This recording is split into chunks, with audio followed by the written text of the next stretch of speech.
Today, the most powerful cartel leader in Mexico was killed. El Mencho, leader of the Jalisco New Generation Cartel, the CJNG, $15 million bounty on his head from the U.S. government, gone. Within hours of his death, highways burned, cities went dark, schools canceled across multiple states. Air Canada suspended all flights to Puerto Vallarta. The U.S. Embassy told American citizens to shelter in place. One man died, and an entire country felt it. Here is the question nobody is asking right now. How does a single human being build something so powerful that killing him breaks everything? The answer is not violence. The answer is money, and specifically, the way he moved it. Because here is the uncomfortable part. The financial mechanics the CJNG used to build a $30 billion criminal empire are the same mechanics that legal financial institutions use on you every single day. Different side of the law, same playbook. This video is about understanding the playbook so you stop being the one it gets used on. Let us talk about the CJNG as what it actually was, a business. Estimated $30 billion in annual revenue, operations in all 50 U.S. states, presence in over 40 countries, vertical integration from raw product all the way to street-level distribution. By any measure, one of the most operationally efficient organizations on the planet. But here's the problem every criminal empire eventually runs into. Making money is easy. Keeping it is hard. You cannot walk $30 billion into a Chase branch. You cannot wire it to a Fidelity brokerage account. You cannot buy an S&P 500 index fund with cash you made selling fentanyl. So what do you do when you have more money than you can legally explain? You do what every sophisticated financial operator does. You create distance between the money and the person it belongs to. Layers. The cartel called it laundering. Wall Street calls it structuring. Your accountant calls it tax planning. Different names, same fundamental principle. Move money through enough layers, and it changes its legal character. The CJNG operated on 3 financial principles. I want to walk through each one because each one has a direct equivalent in the legal financial system, and understanding the cartel version helps you see the legal version more clearly. Principle 1. Control every step of the supply chain.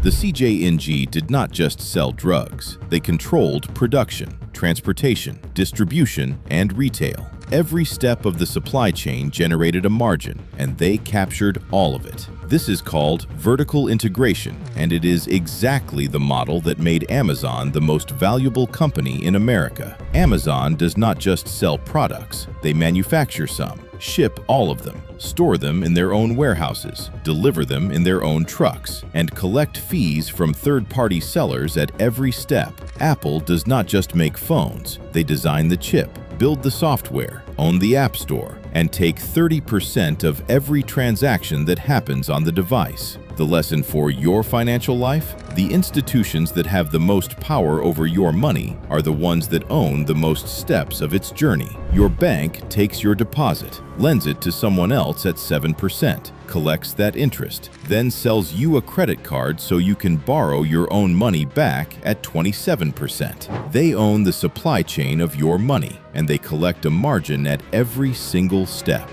Principle 2. Make yourself impossible to replace, then watch what happens when you do.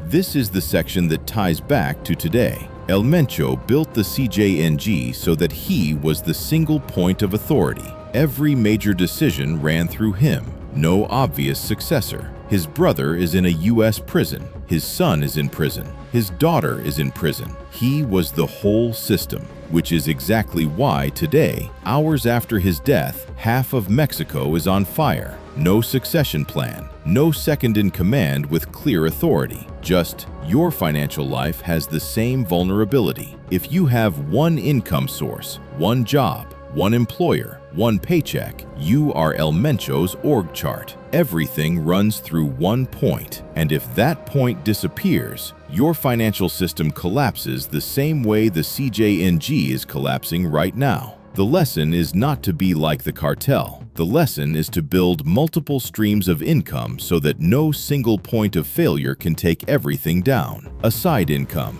a rental property, dividends from index funds in your Roth IRA or brokerage account, a skill you can freelance, multiple lines, multiple connections. If one gets cut, the system survives.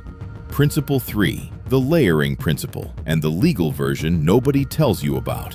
Money laundering is moving money through layers to change its character. Dirty money goes in, clean money comes out. That is the illegal version. Here is the legal version that wealthy Americans use every single day. Income arrives, taxed heavily as ordinary income, up to 37% federal rate. Put it into a business entity, an LLC, an S-corp. The business pays for legitimate expenses, reduces taxable income. Remaining profit goes into a self-directed IRA, or a real estate investment, or a trust structure. That same money now operates under different tax rules, different legal protections, different character. The wealthy do not hide money illegally. They restructure it legally. Same principle as money laundering, completely different side of the law. And the reason most Americans do not do this is not that it is illegal. It is that nobody taught them it exists. Here is something that is going to happen in the next 6 to 12 months. The CJNG will not disappear. When El Chapo was arrested in 2016, the Sinaloa cartel did not stop operating. It fractured, regional bosses fought, violence spiked. Then a new structure emerged, and the drug supply to the United States continued almost without interruption.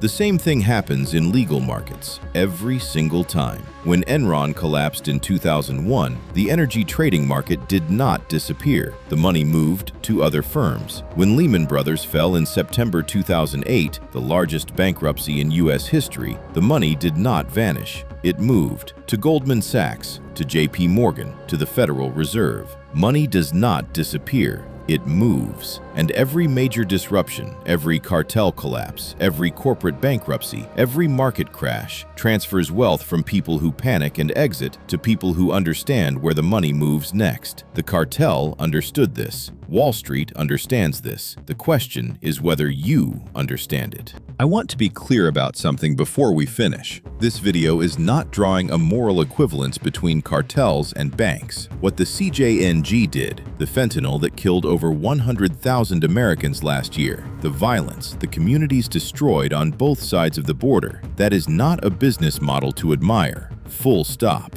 But the financial mechanics underneath that empire, the layering, the vertical control, the diversification, the understanding that money moves and never disappears, those mechanics exist everywhere, in every economy, legal and illegal alike. Understanding them does not make you a criminal. It makes you harder to take advantage of. Own more steps of your money's journey. Cut out the middlemen where you can. Build multiple income lines so no single cut takes you down. Learn how money moves through legal layers because the wealthy already know. Today, one of the most powerful financial operators in the world is gone. The chaos that followed tells you everything about what happens when you build a system with no redundancy. Build yours different. If this one made you think, subscribe, because the next video is about something a lot closer to home. You will be shocked.